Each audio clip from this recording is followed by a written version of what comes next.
Welcome back to DartBrain, the podcast where your dartboard doesn't judge you, but your inner monologue definitely does. And let's be honest, that voice in your head can be a real jerk. Hey there, dart nerds and tungsten wizards. Welcome back to DartBrain, the only podcast where it's perfectly acceptable to have a full-blown emotional meltdown because your last dart clipped the wire on a double and you let your whole team down. I'm your host, Clint Clarkson, part-time darts philosopher, full-time overthinker, and today we're diving headfirst into the steamy, unpredictable, oddly shaped pool that is the darting mind. Now, this isn't your average backyard kiddie pool. Oh no. This one is filled with slippery distractions, swirling self-doubt, performance anxiety, and yes, a loud, hairy chimpanzee who refuses to stop yelling, "What if you miss?" In today's episode, we're getting personal, we're getting honest. We're going beyond the mechanics of grip and release, past the counting drills and checkout charts, and into the part of your game that quietly sabotages everything when you're not paying attention.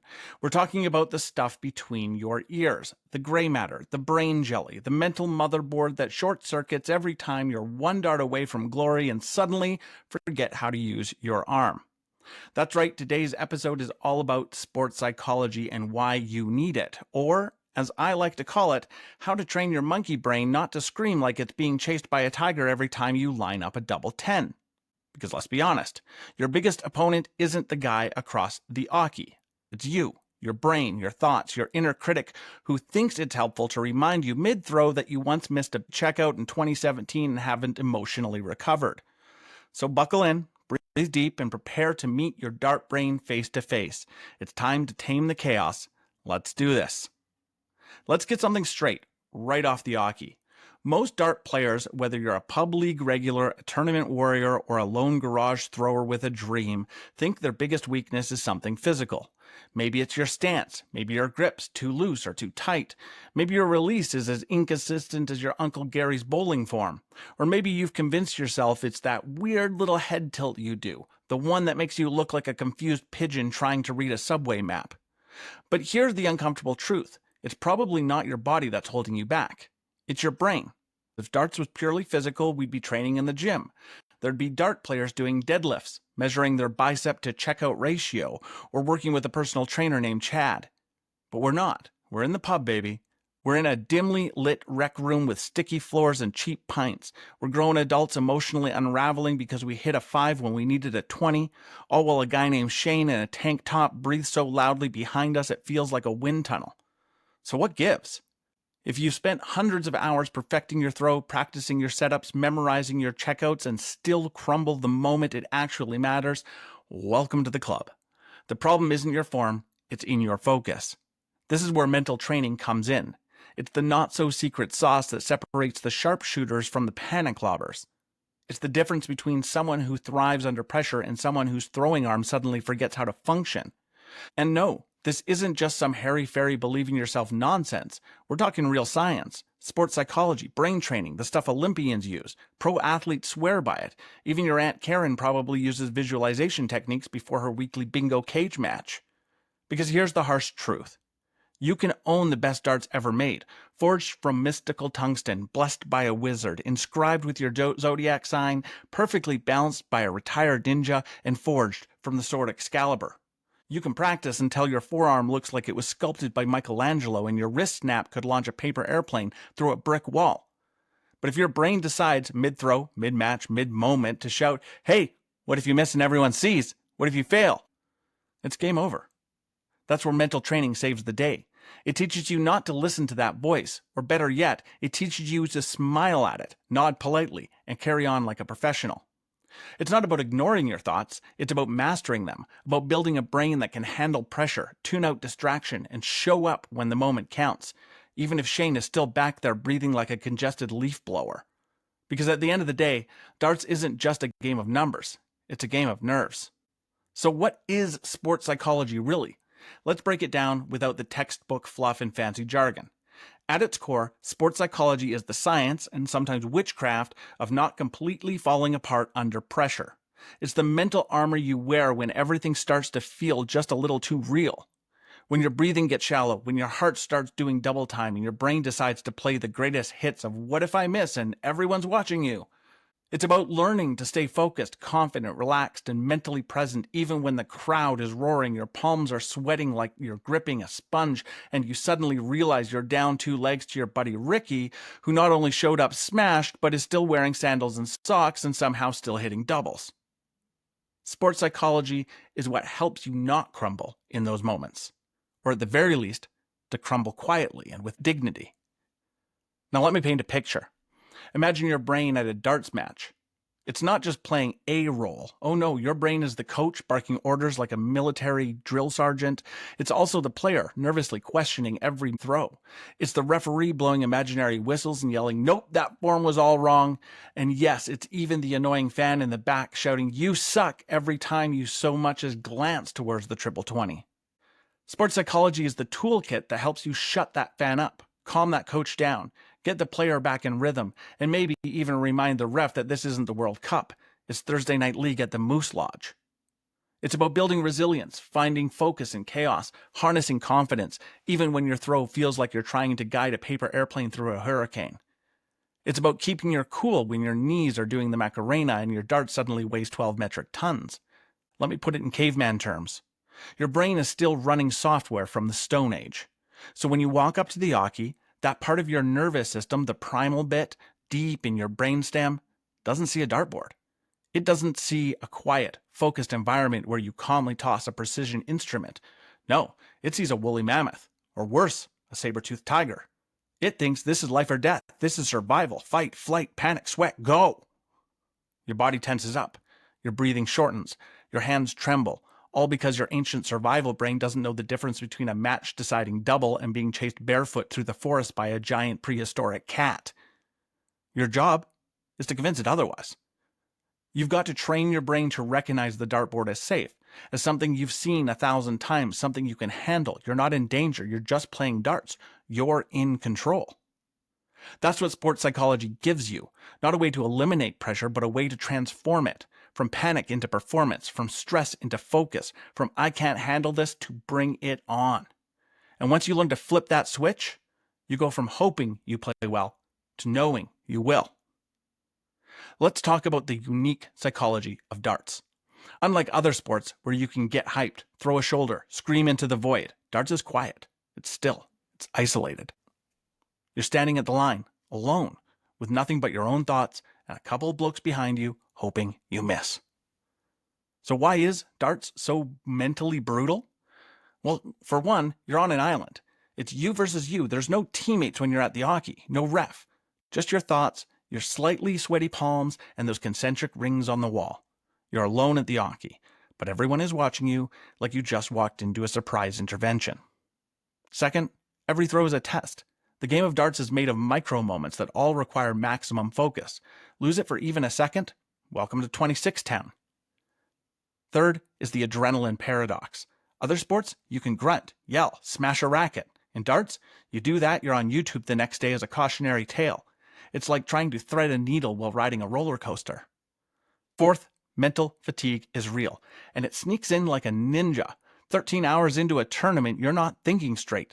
Suddenly you make a scoring error or throw a haphazard dart. Welcome to the land of face palms. And finally, darts is so mentally brutal because your body betrays you. Ever been so nervous you could feel your heartbeat in the tips of your fingers? Yeah. Darts plus nerves equals spaghetti limbs. Darts is a mind game. You don't just aim and throw. You aim, overthink, second guess, sweat, panic, change your grip, change it back, and then throw. So if you've ever missed a double and instantly questioned your entire life, if you've ever watched a dart fall on the floor and wondered why the dart gods hate you, or if you've ever mentally cursed someone's loud Velcro shoes, congratulations, you are in desperate need of sports psychology. Think of sports psychology like a mental upgrade. You're going from Windows 95 to DartBrain 3.0. It can teach you to focus like a laser beam, breathe like a Buddhist monk, laugh in the face of pressure, visualize greatness, even when your warm-up was 45, 60, 22, and most importantly, bounce back like a rubber chicken.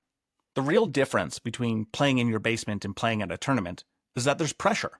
There is something different about playing a match where, when you lose, you don't get to keep playing. Your day's over. But pressure isn't the enemy. Let me say that again. Pressure isn't the enemy. Untrained pressure is. Pressure itself is just energy. It's adrenaline, focus, urgency. In the right hands, pressure is the thing that sharpens your edge.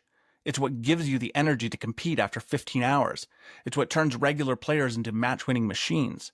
But in the wrong hands, or more accurately, in an untrained mind, pressure becomes a saboteur, a gremlin with a bullhorn shouting, "Don't mess this up," right as you step to the oche.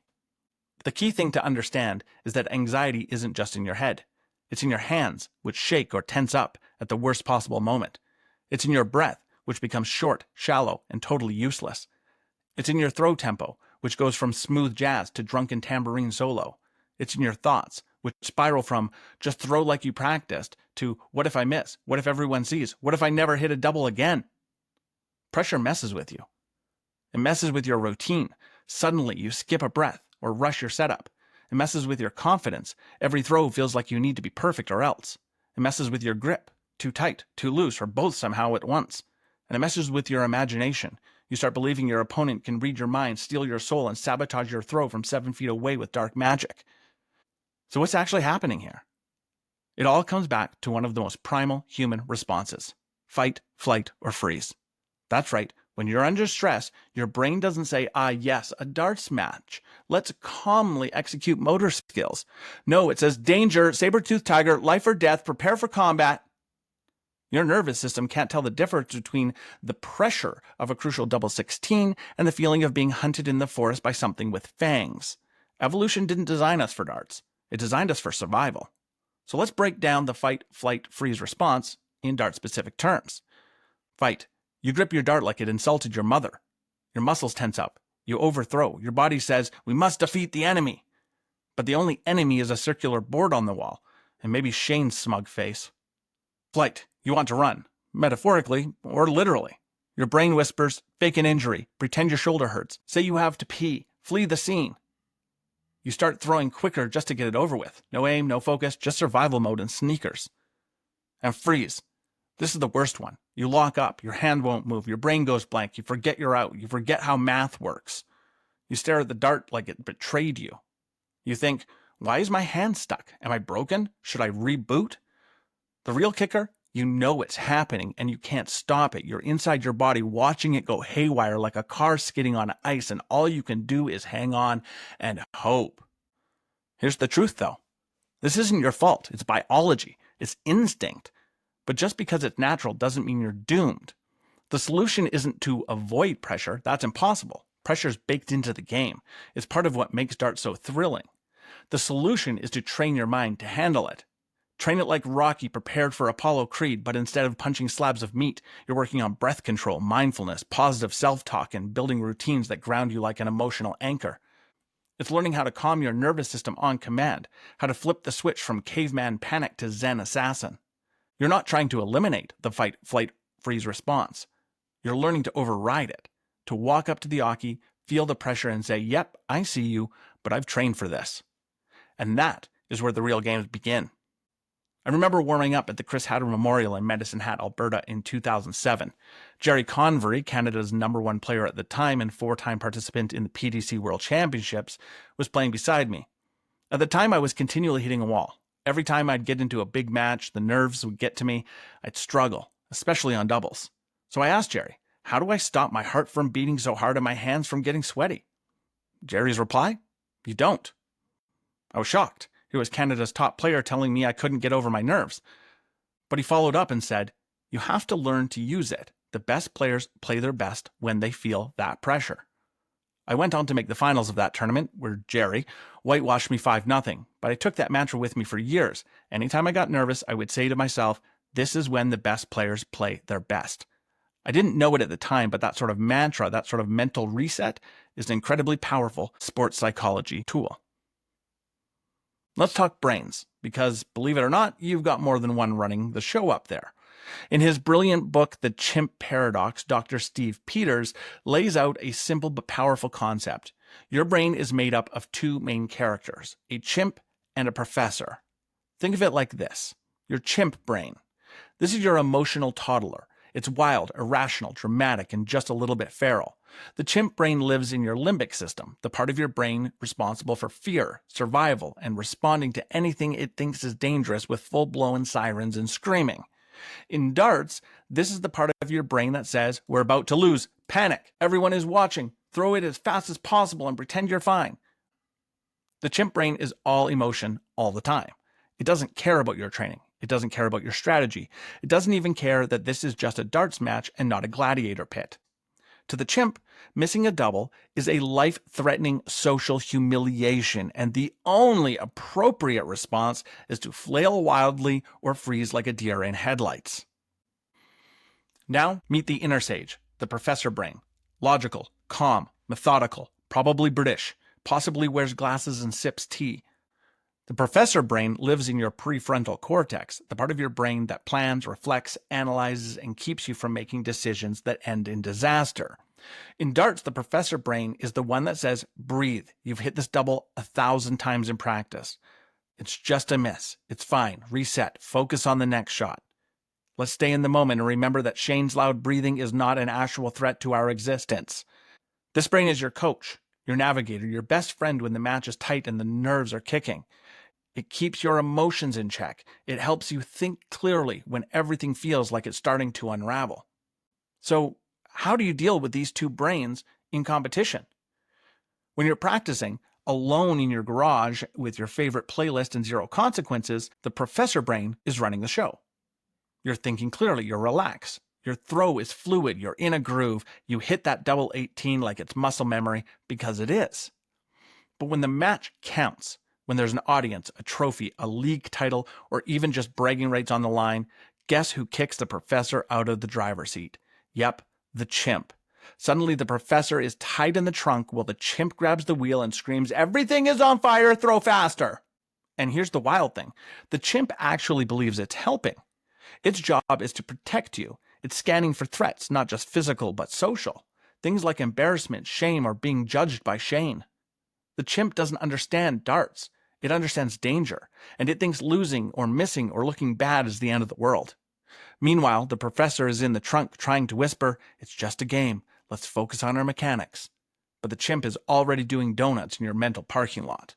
Your job as a darts player isn't to get rid of the chimp. You can't. It's part of your brain, and honestly, it's useful in situations where you do need to react quickly or escape danger. But you can learn to manage it. You can train your professor brain to recognize when the chimp is acting out.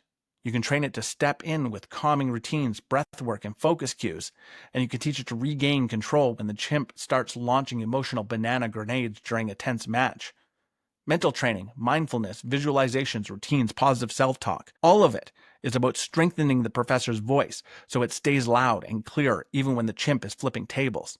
So next time you feel the panic rise, the sweat start, and the inner chaos build, pause, take a breath, and remember your goal is simple. Don't let the chimp drive the bus. Let the professor take the wheel. All right, let's hit the recap bullseye. In this episode, we took a deep dive into the wild world of sports psychology, the not-so-secret weapon that separates pub league meltdowns from tournament-winning performances. Most importantly, we reinforced the big idea. If you want to play your best darts under pressure, you've got to train the mental part of your game just as hard, if not harder, than your mechanics. Because it's not just about throwing a dart. It's about learning to think, breathe, and focus like a champion. And we're just getting started. In the next episode, we're going to take a deep dive into the DartBrain itself, the control room where your mental game lives. We'll explore two forces battling for control of it: mischievous gremlins that mess with your focus, and powerful guardians that protect it. You'll learn how to recognize when gremlins are hijacking your throw, how to strengthen your inner guardians, and how to build a dart brain that stays cool, confident, and consistent even in the highest pressure moments. So until then, take a breath, trust your throw, and for the love of tungsten, don't let the monkey drive the bus. I'm Clint Clarkson, and this has been the DartBrain podcast. Until next time, stay focused, throw with purpose, and train your dart brain.